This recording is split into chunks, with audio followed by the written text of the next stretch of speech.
Welcome back to Murder with the Misses. I'm Darren. And I'm Amy. And today we're going to tell you about Collin Griffith. Don't forget to smash that like button. Check out the description for the links of all of our podcast platforms, Cash App, and Buy Me a Coffee. Like, share, subscribe, and don't forget to tell your friends. Welcome back, everybody. Hope you guys had a great Valentine's Day. Hope the ladies got everything they ever wanted. Wow. And guys, don't start. I hope you guys got something too. Don't start. I really do. They get stuff every day. Yeah, I mean, but yeah. I hope you guys got something too. I hope you guys were made to feel special too. That's true. Men are special. So, okay, my heart goes out to y'all. Yeah, like I said, special. Now, this one is another one that has a lot going on. So I'm going to see if I can keep it in under an hour. There is a trigger warning for child abuse and self-harm. So safety first. Trigger warning. Warning. We have to say that. Because some people get triggered by the trigger. Get triggered by the trigger. Yes. When I was watching the Natalie Cochran trial, this trial was happening at the same time.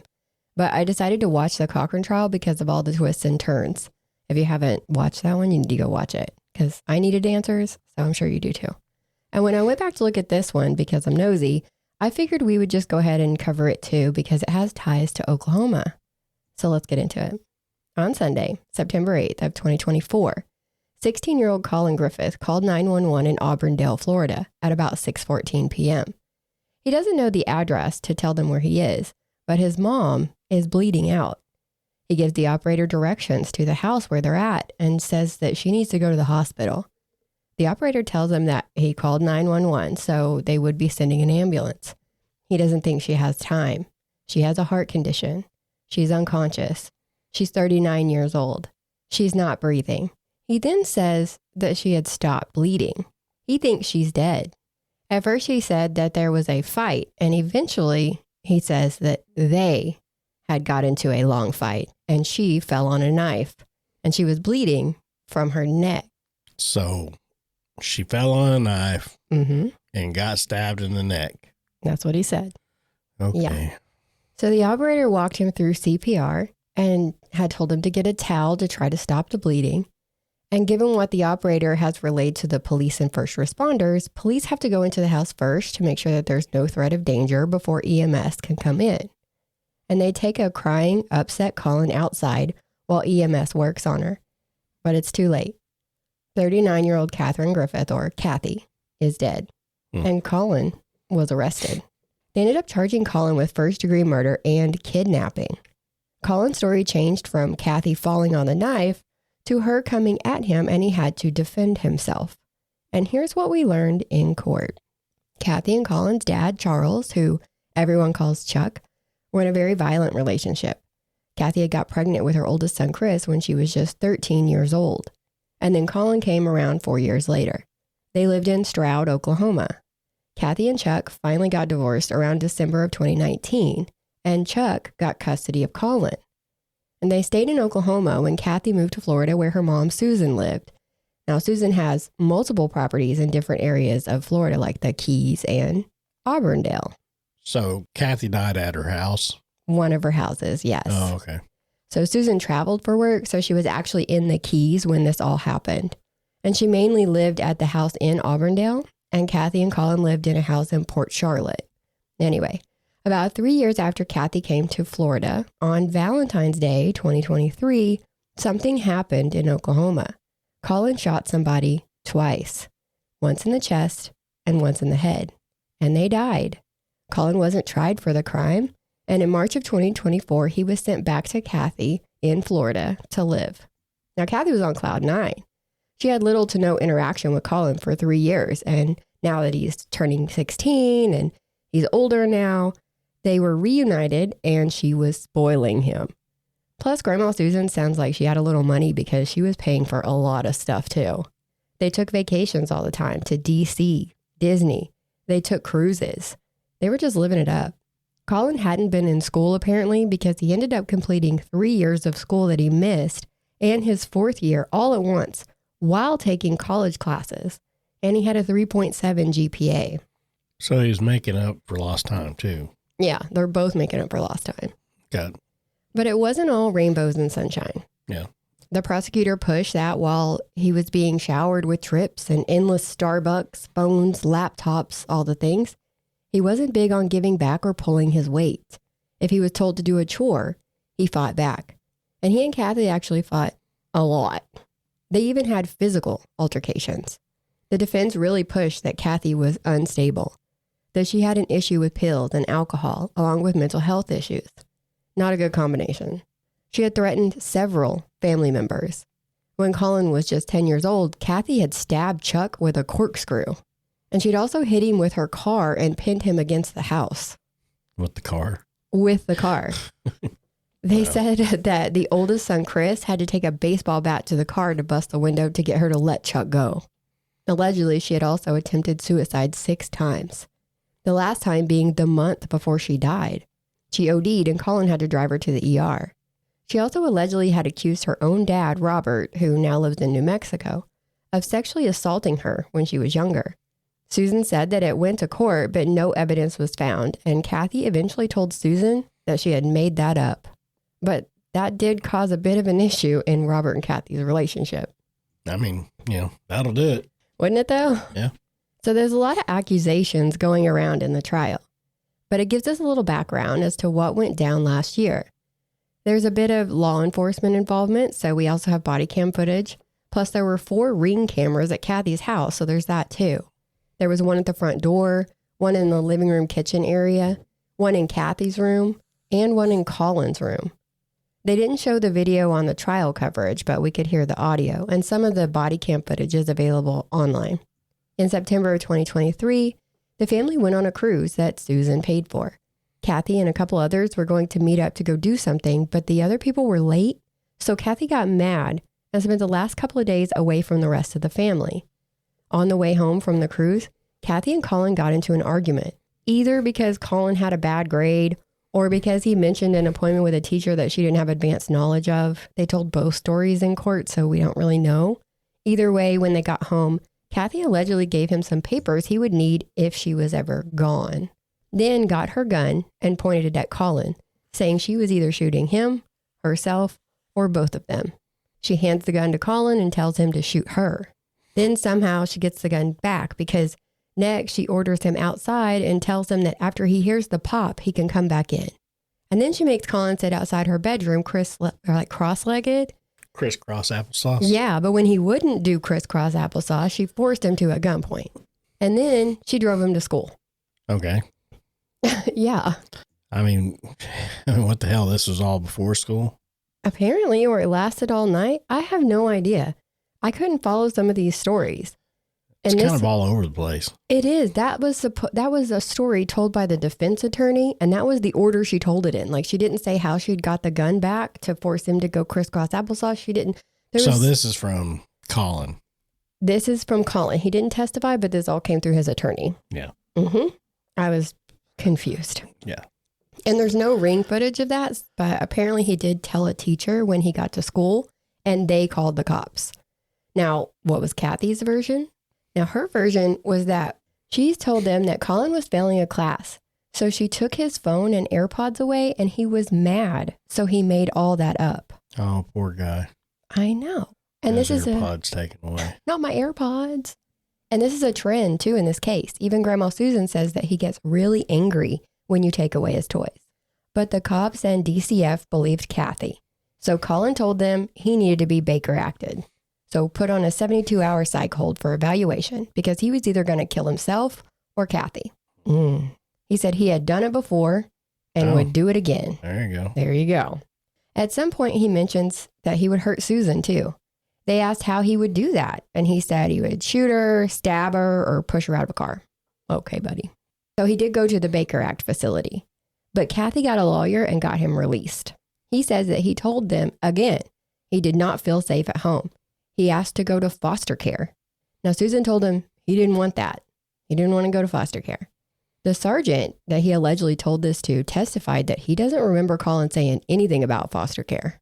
So maybe he just said it to Susan, but he says he said it to the cops.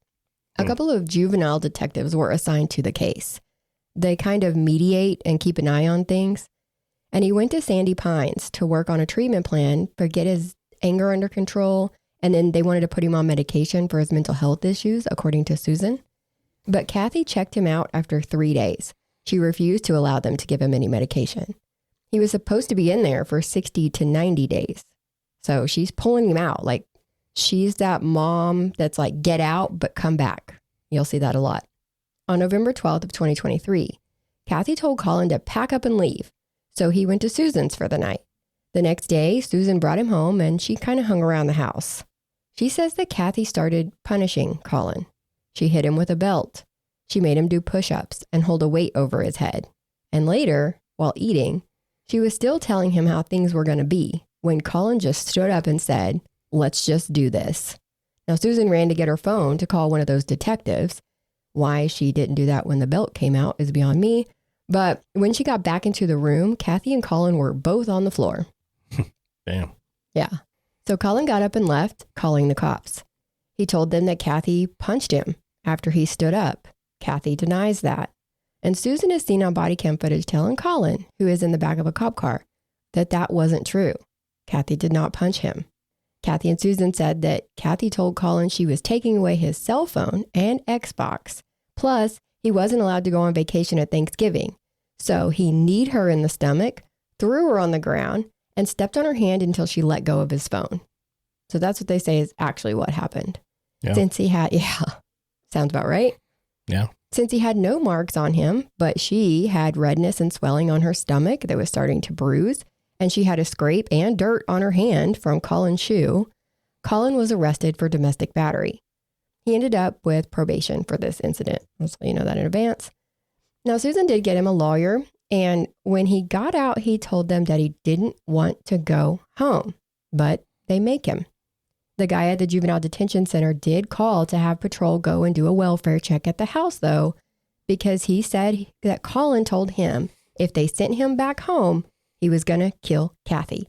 So now we have multiple instances where he has told authorities, I'm going to kill her. And they're like, see you later.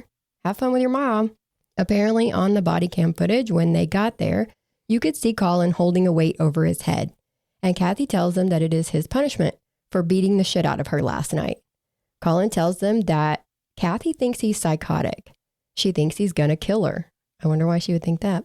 He said, I'm not going to take what I consider abuse. When someone is attacking me, I am in a constant state of fight or flight. And I don't know. If I think she's going to do something, even if she's not, I might act. I'm not going to go crazy or anything. I'm just not sure, honestly. They're going to take him again? They took him again. He was Baker acted again. Kathy calls the detectives upset that he's back in custody and threatens to hurt herself. I mean, she's gone too. Yep, she got Baker acted too. These two needed to be separated.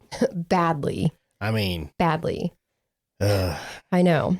I mean, honestly, this kid was spoiled. He was spoiled. Too much. Very. And he didn't know what no meant. Right. He didn't know the answer to that. I mean, he didn't like hearing no. Mm-hmm. And I don't know, maybe he was being raised up in a fuck around and find out house. I don't know. You know what I mean? Because when you was told no, mm-hmm. That's it. That's no. It's not throw a fit until you get your way. Oh, yeah. Yeah. No is no. And now you might be able to revisit it. True. At a later date. But right then, the answer is what the answer is. Yeah. And he's And if 16. you continue, you're going to get your ass whooped. Yeah. That's the fuck around and find out. He's 16. He knows. Yeah. Well, he the whole thing know. is they should have never, with everything that he said, mm-hmm. all the damn times that they had him. Right. On repeat. They should have never let him go. I mean, I would think that the state, DCF, his detectives, juvenile detectives that were in the case, couldn't one of them make him stay in a facility for a certain amount of time? Yeah. Against the parents' wishes, even if because it's for his best interest? Yep.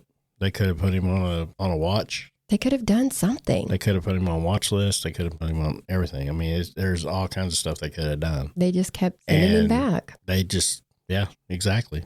It was very obvious that they needed to be separated, and they weren't. And the whole thing was, I mean, it's like they should have really investigated why everything was happening. What do you mean?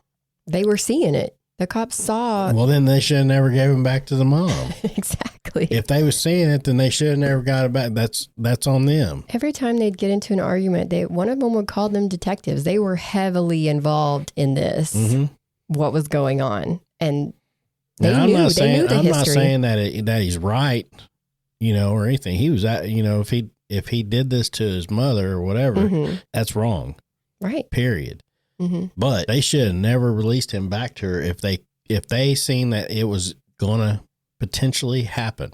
He's saying it. He's telling them this is what's going to happen. Exactly. Now, he will go on to say that he never threatened her directly, but he always said that he would defend himself if he had to. And that's what he meant when he said, I've done it before and I'll do it again. Yep.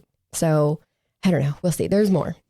Yeah. So orders could have been put in place to where isn't that what they're there for? Yeah. Okay. But now at this time, now that they've both been Baker acted, the lawyer drafted a 751 agreement. So basically, it's a concurrent custody agreement where both Kathy and Susan have equal say-so and rights over Collin. So like his care, where he goes to school, all those kinds of things. It's almost like a joint parenting plan but they each individually could make the choice for him. They didn't need the other person's permission. Collin could stay with either one of them without the other's permission, things like that. And at the end of 2023 into 2024, there's more back and forth. They fight. Kathy makes him leave, and then she makes him come home. She's OD'd a couple of times, according to the defense. DCF gets involved again. In March of 2024, he got a car and a job at Domino's. So things were looking better. But by the end of August into September, Kathy tells people that she's going back into the dark place. And her therapist suggests a facility for her. Maybe she needs to go into a facility, but Kathy doesn't go. On September 7th, so this is the day before she died, Collin uses Kathy's card at Starbucks to buy a breakfast sandwich and a couple of drinks. When he was at home, he says he wanted to take a walk, get out of the house and exercise, but Kathy wants him to do things around the house. And they argue, and this is on ring cam footage. The candy in his room is collecting ants, but he won't clean it. He won't weed eat the backyard. He won't help her hang a bookshelf. She tells him to get a change of clothes and leave his house key. So he's getting kicked out again.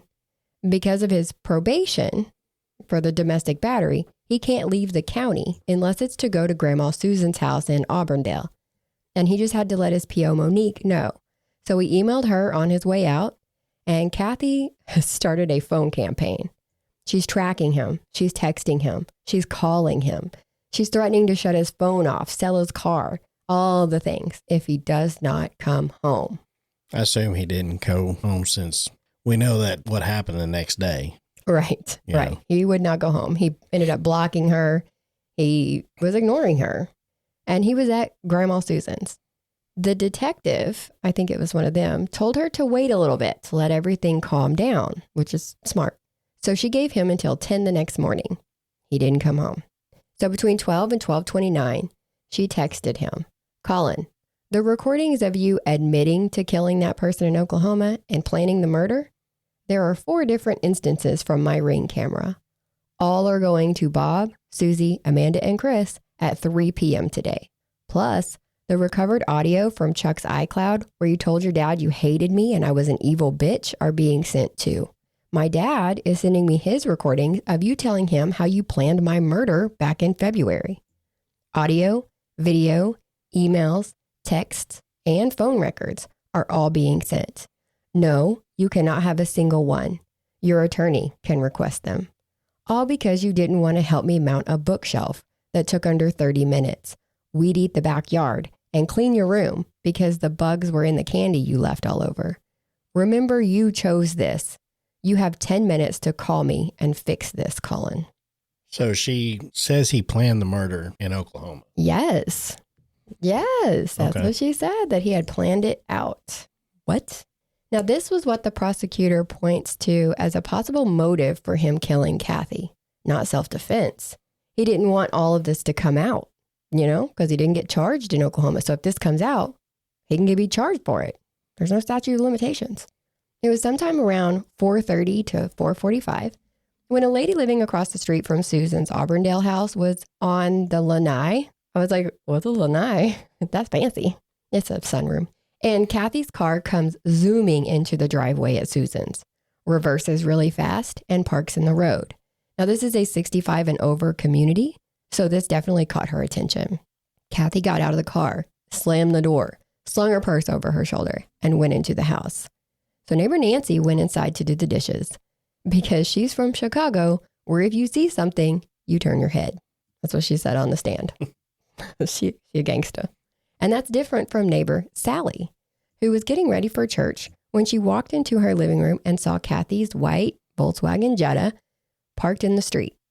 She was looking at it when she said Kathy came out of the house with clothes and put them in the passenger side of Collin's black Volkswagen Jetta that was in the driveway and under the carport. So it's like literally right next to the house. Kathy's arms were animated. So she could tell that she was arguing with Collin, who was on the driver's side, but she couldn't hear what they were saying because remember, she's across the street and in her house. Then Kathy came around the car and got up in Collin's face, kind of. He's like 6'2". You can probably see on the screen, or we'll post pictures separately, that her head barely comes above his shoulder. So there's a big height difference. But they wouldn't, like anytime they'd bring that up in court, it was like, that means nothing. We can't talk about that. But anyway, they didn't want that coming out. No. But Kathy was still flailing her arms around, and Collin reached around and grabbed her. Kathy yelled, "Let go of my hair. You're hurting me." And she yelled loud enough that Sally could hear that inside the house. Collin reached with his other hand and opened the door, pulling Kathy into the house. And Nancy says that when she came back out after doing them dishes, that she only saw an arm come out and grab the lady by her shoulder or by her hair. And then Nancy turned around and went right back into her house. Like Nancy. So Nancy wasn't about to get involved. Nancy's from the streets. She's like, I see nothing, I know nothing. Don't come to my house. Either way, neither one of them felt like there was a need to call the cops or even just call Susan. And we know that it was about an hour or so later that Collin called 911. So what happened in that house for that hour? Kathy had a wide open, gaping wound from the knife that went into the right side of her neck and out the left. The knife was 12 inches long and 8 inches of that was blade. It went through her neck muscles, esophagus, trachea, and thyroid cartilage. She had a wound on her right hand in the webbing between her thumb and index finger, and it was an open wound. So they believe that to be a defensive wound. Yep. Stop. She had scrapes and bruises on her whole body. Some bruising was in various stages of healing. And she also had Xanax and amphetamines in her system. That would probably be why she came in so hot. She had come out of her flip-flops and they were by her feet. There was blood on the bottoms of them, tops of them. There were 2 cell phone charging cords and a set of keys on the floor too. Her phone was on the kitchen island. Her backpack purse was on the floor. There was blood inside of it and out. She was laying next to the island, and the way they described the blood, because they wouldn't show pictures, the way that they described the blood was it was lower on the cabinets and the dishwasher. They did make a point to emphasize that blood was in places that didn't quite make sense to her falling on the knife. So they knew that's not what happened. There was also a towel and a gray camo shirt on the floor, and Collin was not wearing a shirt. So maybe he used it to stop the blood. Well, it would look that way. Mm-hmm. And his name was written on inside the shirt, so we know it was his. But the only blood they talked about being on that shirt was a little underneath the collar. So I really doubt he used that to help stop the blood. So why did he take it off? But anyways, there was a slit in the shirt just above the left, like where your belly button is. So it'd be up and a little to the left, and a small hole on the back left shoulder. He did have blood on his arms when they got there, but EMS rinsed them off when they took him outside. Why? Why are you rinsing blood off of a suspect? Exactly. Anyways, and police say that he was manic. He was in a manic state when he was inside the house, but once they got him outside, he was calm, like completely calm. One cop said that they put him in the squad car, and the cop that was up front was writing a report, and they were talking about video games. And they're like, "Oh, was you trying to distract him from what was going on?" And he was like, "Oh, no, we were just making conversation." So it was just a regular old conversation, like his mom wasn't dying in the kitchen. Anyways, one of the deputies who went in the house first says that Collin was doing CPR, but was at Kathy's head, not like at the side, like you're supposed to do it. And here's some other things to know. Back in November, when the domestic battery stuff was happening, he told police in an audio recording that there is Collin 1 and Collin 2. Collin 1 just wants to survive and help people. And Collin 2 protects 1 in situations he can't escape from. Number 2 is the one who killed someone. So, sounds like multiple personality disorder. Yeah. If they proved it. One of the texts from one of the texts from Kathy to Collin said, Collin, you need to stop this before it gets way worse. If you don't come home soon, you're going to face charges. Serious ones. Just stop. This same thing a year later? Why? Now, Kathy's dad said that Collin was talking about Kathy and Susan, and he said that he was so tired of these two bitches, saying, I'm disgusted. My mom, I keep thinking over and over, I want to slit her throat. I want her to bleed out. I want to smell the blood. I want to feel the blood. I want to feel the life and the blood leaving her body. Let me guess. Collin never said that. Collin never said that. Yeah, he never said that at all. Nope. Grandpa's lying. And they really pushed that he and Kathy didn't have hardly any contact. And Collin and him didn't hardly have any contact. So they're like, he don't even know. He's not even really part of the family anymore. He lives in New Mexico. But anyways. And I'll tell you what happened. And then I'll tell you two things that weren't allowed in trial. In the end, the jury found Collin not guilty. No way. Yes way. It was a shocker for a lot of people. How? Yeah. Now, here's the big kickers. I wonder if the jurors would change their mind if they allowed in certain text messages as well. So it was greatly debated while the jury was out, but apparently they were able to get data from Collin and Susan's phones, but not Kathy's. Collin had sent a text to his lawyer in the domestic battery case back in January, talking about giving his mom the old knife to the neck from behind routine. That's the literal words that he used. Kathy found this on his phone, used her phone to take a picture of it, and then texted that to Susan. So the state's like, well, it came from a third party, so we're good, right? But the judge decided in the end that due to the attorney-client privilege, they could not tell the jury about it. I mean, I get that, but damn. I mean, in his own words. Yes. You know what? Yes. They released a killer. Oh, hang on. There's more. They're like, I mean, what would this be? The third, fourth? What, time he killed? Yeah. Second time he killed. So there you go. Second time he killed. Yep. And got away with it. Yeah. Good job. Now, the jury did hear that Collin had shot someone in Oklahoma about 18 to 19 months before this incident with his mom, but they couldn't hear certain details, like that he shot his dad, that he said his dad was coming at him with a knife and he was cornered, but there was a gun within reach, so he shot his dad to protect himself. Basically the same story. Yep. Now he's killed both of his parents. Yep. And got away with it. So does that change things? You said he's killed twice. Does it change that he's killed both of his parents now? No. He's still guilty. Yes. He's still guilty. Now, the trial showed that Kathy's... yeah. Okay. So if it was one and it was self-defense, okay, I can see it. That's what happened in Oklahoma. Right. They're like, but okay, self-defense. Gotcha. But two of them? Both? Yeah. Now it's suspicious. Reopen the other one because of that one. And you got two. And that's the thing. So now that in trial, Kathy has said that she has recordings of him talking about how he planned his dad's murder. Yeah. The great debate is whether the OSBI will be getting those recordings so that they can bring him up on charges here. We'll see. That's why I wanted to do this one, because we're going to be watching this one and we're going to see what happens, because this might be one that we can actually go to trial and watch in person. I mean, Oklahoma ain't got a good freaking track record. That's a true story. They already let him go once. Yeah. So the OSBI did charge him, but then they said that there was evidence supporting his version of events. Okay. And so they let him go. And that's why it took, until March or whatever for him to get back to Kathy. So maybe the evidence supports what happened in Oklahoma. Mm-hmm. Look at what happened in Florida. Right. But they can't bring him up on charges in Oklahoma because they think he's guilty of something in Florida. Okay. But the whole thing is, like, the people in Florida need to really look at it and be like, is it possible that he is in the same situation with both parents?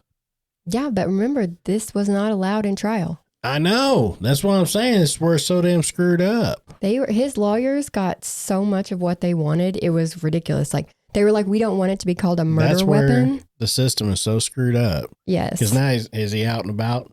Yes. Free to walk around. Hey, guys. I think it was. There you go. We got a murderer out and about, you know. I think it was about. Name is Collin.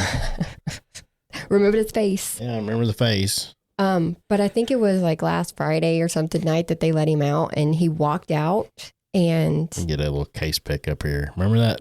Remember that face? Yeah, remember that face, you know, top right corner of the. Yeah, that's his mom and dad in the bottom. Bottom left corner. Yeah, that's him. That's and what he top looks right like. corner. So that. And the middle. That bottom. top right corner was the cruise that they had just come back from. Yeah. So that's like a very recent, I think, is the one. But anyways, so when he walks out, you know, normally when they get released from jail, family and all, you know, the people, reporters and everybody's outside, you know, and they hug and they have a big victory. He walked out and it was like crickets. There was nobody out there. The camera from the news, or I guess it was Court TV, they like watched him and then they panned down the sidewalk and it was just empty. Yeah. There was nobody. I know Susan was probably waiting in the car because she's the one who's got him now. So Susan, you need to be checking in and letting people know you're okay every day. That's all I can say. Because she's the next closest one to him. So what? Now he's living with her? Yeah. Good Lord. He has to. He's 17, so he's not an adult yet. Mm-hmm. And Susan has partial custody of him, so. Well, she needs to put a protective order on him and boot him. She loves him. She testified on his behalf. Be like, this because I love you. You got to go. She's not going to do that. Call me. Very, very from a safe protective. Distance. Yeah. Nope. She's got all that money, so she's just spoiling him. Okay, so she's got she's got another house in where? She has a house in the Keys, a house in Auberdale. She had that house in Port Charlotte. Cool. Put him in one of them houses. Legally, at 17, he can leave. That's true. Yeah. I mean, 18 is like the adulthood version or whatever, but 17, you can actually, with parents' consent. You wouldn't have to be emancipated? Well, I'd be doing that, with Susan. parents' consent and everything, you can actually live in your own place as long as the parent is paying for those bills. Okay. I mean? I don't know that. So. Okay. So anyways, yeah, we'll be watching this one just in case because I don't think he's done yet. He's gotten away with it twice. He ain't so done he's like, yet. He's going to plan out another one and he's probably get away with it because the system is so screwed up. I was wondering how the jury members feel like now that they've been out and they can see what they weren't allowed to see. I wonder if they're like losing sleep at night. We fucked up. Well, they had no choice. Well, they did have a choice. They did have a choice. He said he was going to kill her multiple times. They knew that. They did get to hear him say that he was going to kill her. They did get to hear. That's why you wouldn't want me on a jury. I would be like, if I would hear that right there, I'd been like, nope. But they did get to hear that Robert, the dad, his grandpa, said that he told him, I want to watch her bleed out. Guilty. He also told the cops that he would stab her, shoot her, or throw her out of a car. Guilty. I mean, why did he wait an hour to call 911? Guilty. Yeah. I mean, there's basically admitting, it's like, what is it called? Premeditation. I mean, that's premeditated murder. He was ready to go. Oh my gosh. So yeah, I knew you'd get frustrated. All this evidence against him, and it's like, you're good. Yeah, you're good. Not guilty. I don't know where they came up with that, but they did. So if you like our content and want to contribute to the channel, there's a lot of ways to do it. Number 1 is to like, share, subscribe, hit that notification bell so you know when new episodes drop. We do have a Cash App that you can access by our email, danda.truecrime@gmail.com. Yeah, and buy me a coffee at buymeacoffee/MWTM. And don't forget to tell your friends as always. Tell them. Because more than anything, subscribers. Yep. So till next time, we'll catch you later. Bye.